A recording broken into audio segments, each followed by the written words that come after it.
कर्पूरगौरं करुणावतारं संसारसारम्। ओम शिवाय, जय माता दी। पुनः स्वागत है आप सभी का। बहुत पहले से मिथुन राशि के जातक सितंबर का महीना हम सब के लिए कैसा जाने वाला है, इस पर चर्चा करेंगे। मूल समझ लीजिए सितंबर के महीने का, इसको दो भागों में कर लीजिए, 1 से 15 तारीख और फिर आगे 15 से फिर जो है 30 तारीख, दो भागों ना, आधा महीना ऐसे आधा महीना ऐसे। अब मिथुन राशि के जातक, मिथुन लगन के जातक जो ऐसे प्यारे प्यारे जातक हैं, बहुत कंप्लेंट रहती हैं। आप जो कुछ भी बताते हो कोई वर्क नहीं करता है, हमें कोई विश्वास नहीं होता है और इतना संघर्ष हमने देखा हुआ है, हम चाह कर भी ट्रस्ट नहीं कर पा रहे। अंदर से लगता तो है कि इस बार पॉजिटिविटी आएगी, लेकिन कभी भी नहीं आ पाती है और एक प्रकार से बहुत ज़्यादा हिसाब किताब ख़राब हुआ पड़ा है। तो बंद पड़ी जो किस्मत है ना, तो 1 से 15 तारीख तक आपको उसकी चाबी मिल जाएगी, ऐसा समझ लीजिए। 16-17 में चाबी लगा भी लोगे और फिर आनंद ही आनंद भोगोगे, लेकिन एक ना योजनाबद्ध तरीके से। ऐसा समझ लीजिए कि 3 सितंबर के बाद से बहुत सारी चीज़ें पॉजिटिव होनी शुरू हो जाएंगी और ये लगा लीजिए कि बहुत बुरा अगर समय चल भी रहा है तो मैक्सिमम आपका जो 15 तारीख है यहाँ तक ही केवल संघर्ष देखना पड़ेगा, सॉल्यूशंस मिलने शुरू हो जाएंगे। अब गोचर में जो कुंडली बनाई जाती है 12 भाव हैं, यानी सर से लेकर पैर तक हम सितंबर महीने का एक हाल मोटा मोटा समझ लेते हैं। सबसे पहले हम 3 तारीख पे किस लिए जा रहे हैं, क्योंकि स्वामी जो हैं बुद्ध बाबा जो हैं सिंह राशि में अस्त प्रभाव में पहुंच जाएंगे और 15 तारीख को फिर जो है कन्या राशि में मूव करेंगे, जहां पर सूर्य भी 17 तारीख को आ जाएंगे, लेकिन अस्त प्रभाव में पूरे महीने बने रहेंगे। 3 तारीख से अस्त हो जाएंगे। अब लग्नेश की स्थिति क्या है, क्योंकि गुरु बैठे हुए लगन में बैठे हुए हैं, तो समझ लीजिए बहुत सारी चीज़ें जो हैं आपसे टकराने से पहले ही जल के भस्म हो जाएंगी। ये गुरु के लगन वाले गुरु का बहुत ज़्यादा फ़ायदा होता है। कुल मिला के अगर देखा जाए कि बहुत ज़्यादा अगर लगन कुंडली विपरीत है तो ही जाके बहुत अधिक संघर्ष देखना पड़ता है। अदरवाइज थोड़ा बहुत भी लगन कुंडली में जो बृहस्पति उनको ताकत पहुंच रही है आपकी डेली एक्टिविटी से, तो गोचर में जैसे ही लगन से संबंध गुरुदेव रख लेंगे तो समझ लीजिए अलग पक्ष जो है वो निखर के सामने आ जाता है। पहले निखरता है और फिर सम्मुख आता है, मतलब उस पर मेहनत ज़्यादा नहीं करनी पड़ती। अब तीसरे सेक्शन में बुध होने का मतलब यह है कि हर प्रकार से आपके दिमाग को सैल्यूट है, सलाम है उसको, प्रणाम है उसको। अब जब ये चौथे सेक्शन में पहुंच जाएंगे, लेकिन ये ध्यान रखिएगा अस्त प्रभाव के साथ पहुंचे हुए हैं। यहाँ पर कन्या राशि है, ठीक है, स्वयं की ही घर में ही पहुंचे हैं, लेकिन ये ध्यान बना के रखिएगा कि चौथे सेक्शन में अस्त के जो बुध होते हैं और ख़ास तौर से द्वि स्वभावी साइन, दो तरफ भागने वाले साइन में, तो कहीं ना कहीं अच्छे भले आदमी को ये बिठा देते हैं, ये जो तुम काम कर रहे हो ना पिछले 2 महीने से, ये अब नहीं होने वाला। और जहाँ आपने उसको ना नहीं करी और उसने दोबारा बोली और आपने बोला अच्छा हम विचार करते हैं देखते हैं, तो ही वो विचार जो है कामयाब हो गया। यानी समझ लीजिएगा कि विचारों का संघर्ष आपको 3 तारीख के बाद से थोड़ा सा परेशान कर सकता है। बस उस विचारों के संघर्ष में हमारे को चाबी ढूंढनी है। इस नीति के साथ चलोगे तो 3 तारीख के बाद से चाबी मिलनी शुरू हो जाएगी आपको, यानी उसका मार्ग मिलना शुरू हो जाएगा। चाबी तो खैर एक ही है, तो थोड़ा सा हमारे को अपने आप को आगे बढ़ाने के लिए स्वयं का ही जोर लगाना है। खुद से नहीं होगा, ऐसे नहीं हो सकता, कोई आ नहीं रहा है, कोई मदद नहीं आ रही है, ये बोलना बंद करना पड़ेगा और धैर्य के साथ विश्वास के साथ आगे बढ़ना सीखना होगा।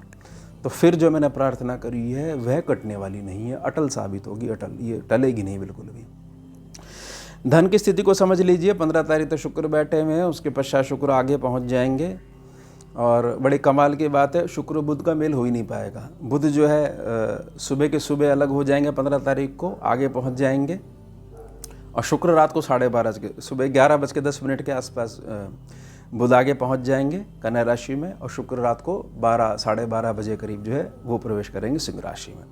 फिर भी 3 ग्रह की तिकड़म जो बनेगी, 2 दिन तो सूर्य की बनेगी, केतु और शुक्र भी हैं साथ में है। सूर्य तीसरे सेक्शन में, शुक्र अगर आ जाए केतु के साथ में तो शुक्र की हालत बहुत ज़्यादा ख़राब हो जाती है। अब यहाँ हमारे को चीज़ समझने की ज़रूरत है कि हमेशा जो भी घटना होती है उसके हमेशा दो पक्ष होते हैं। आप जिस पक्ष पे चल रहे हो वह पक्ष ही आपको दिखाई देता है। अब मैं जो प्रार्थना कर रहा हूँ वो केवल पॉजिटिव पक्ष के लिए कर रहा हूँ।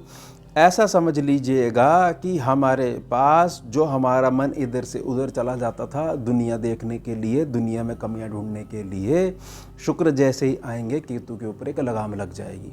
हालांकि शुक्र और केतु का जो कॉम्बिनेशन है वह यह कहता है, किसी समझ लीजिए कि व्यर्थ का स्त्री पुरुष आकर्षण आपका भाग्य खराब करने के लिए आ रहा है। विवेक से काम लेते हो, धर्म के मार्ग पे चलते हो तो फिर ये प्रसिद्धि वाला योग जो है बनना शुरू हो जाएगा। चमक तो शुक्र के पास भी है सूर्य की तरह, हालांकि थोड़ी अलग प्रकार की चमक है।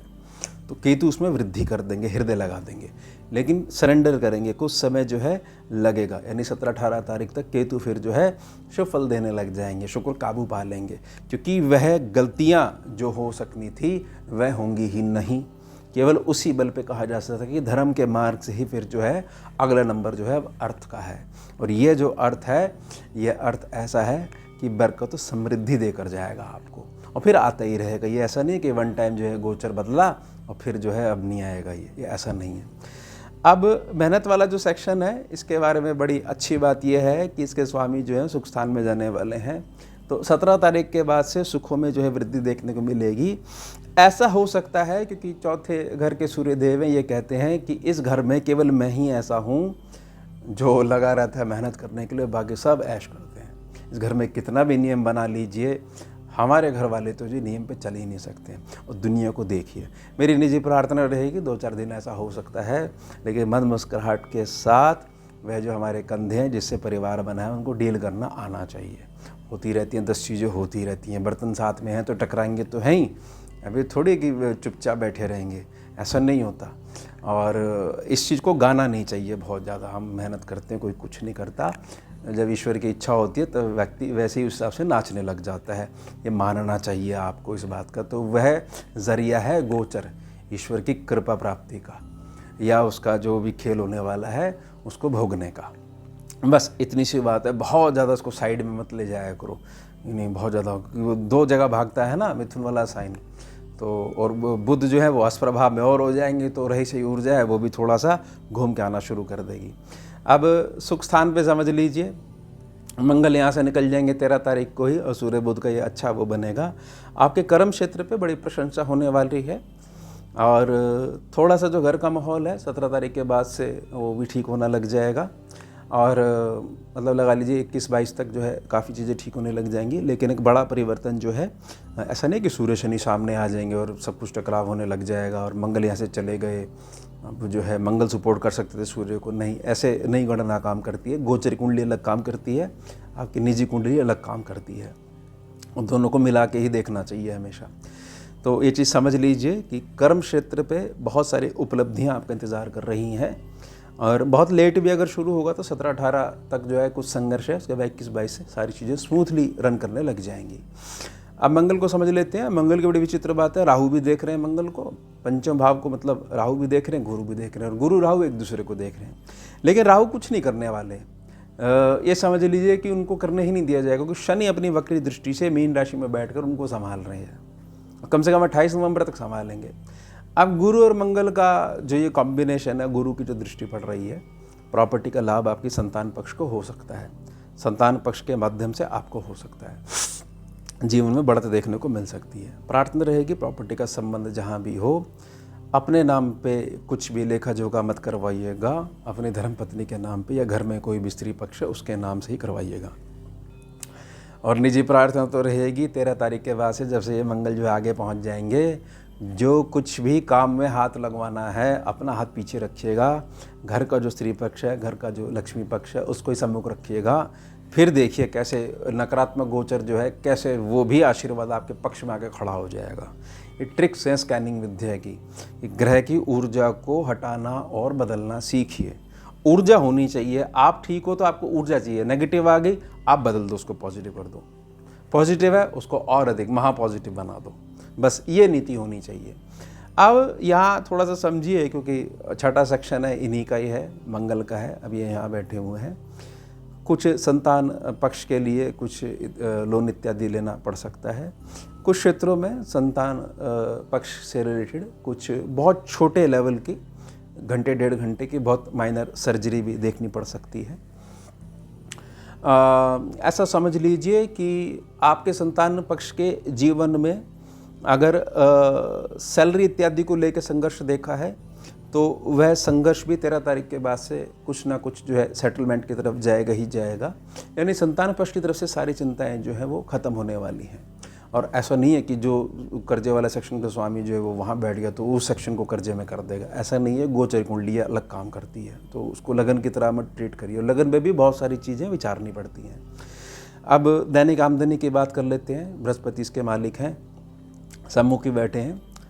बृहस्पति लगन में बैठ कर ना आपको यह चीज़ समझ लीजिए बहुत सारी चीज़ें अवेलेबल करवा देते हैं, लेकिन बहुत सारी चीज़ें हम अगर देखना नहीं चाहते हैं तो हमें दिखाई नहीं देती हैं, समझे।